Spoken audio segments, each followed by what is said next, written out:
luto na ang ating ginataang manok na may papaya. Siyempre, hinaluan po natin ng siling maanghang at saka siling green, mga boss. Sarap po nito, mga boss ka-idol.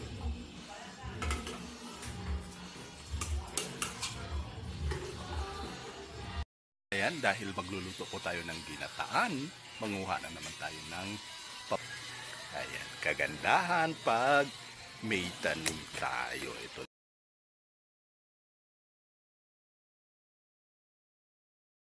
Ayan, manguha po tayo ng sili. Iilan ang bunga niya. Kagandahan kasi nito, maanghang po siya. Ayun.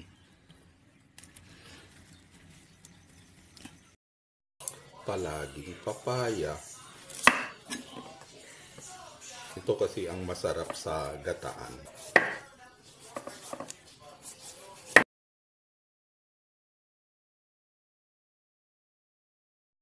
Gataang manok ng papaya.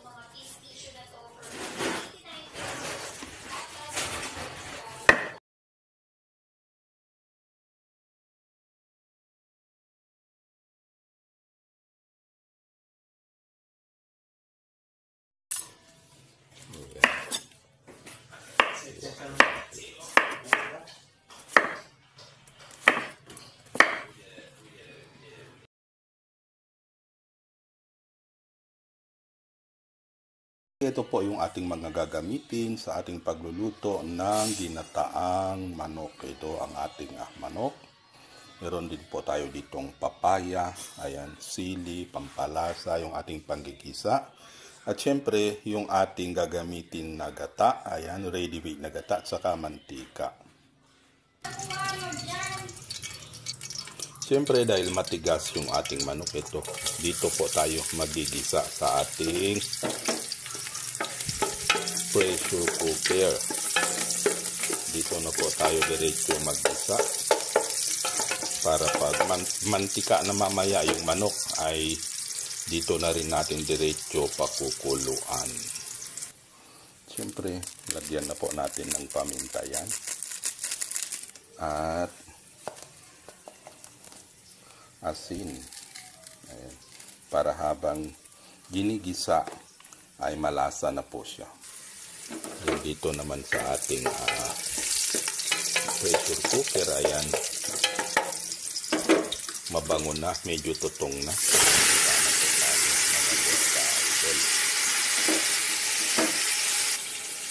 Ayan, hindi po siya naghiwalay kasi naka-freeze po yan. Pero siyempre bago natin ni-freeze, malinis po yan. Nahugasan na kung ilang beses. Ngayon, tatakpan muna natin siya. Then, fast forward po tayo, mga boss tayo. Ayun, nagigisa na po siya sa kanyang mantika o kumbaga nagmantika na po. Then, next time naman na sabawan po natin para mapakuluan. Ayan.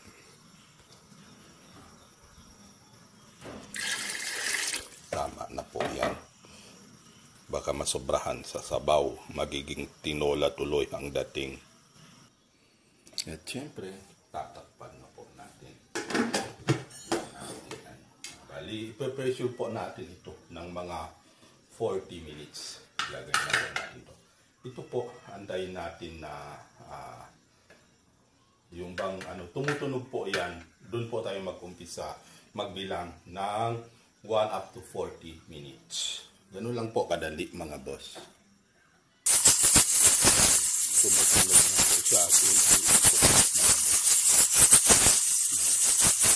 Tayo magsisimula lang ng 40 minutes.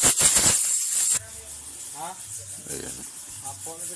Yung yung niluluto natin na yan po, pinapakain natin, mga boss.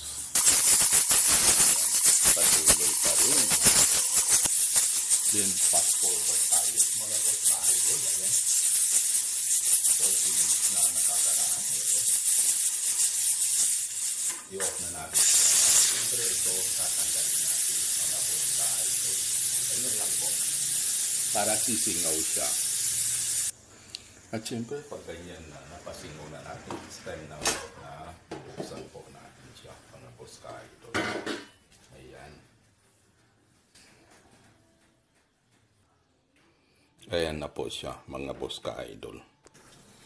Siyempre, pag ganyan na po, ilagay na po natin ang papaya, mga boss ka-idol.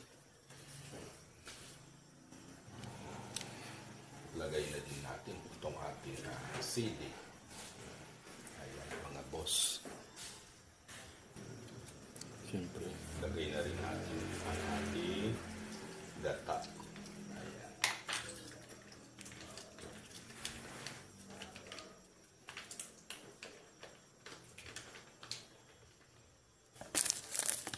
At ang ating pampalasa.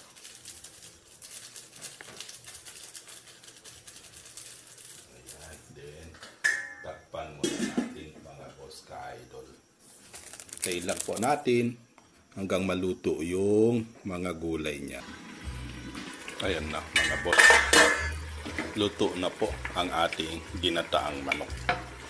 Ayan, pasensya na po. Lobat na ang ating sipi, kaya ganyan po.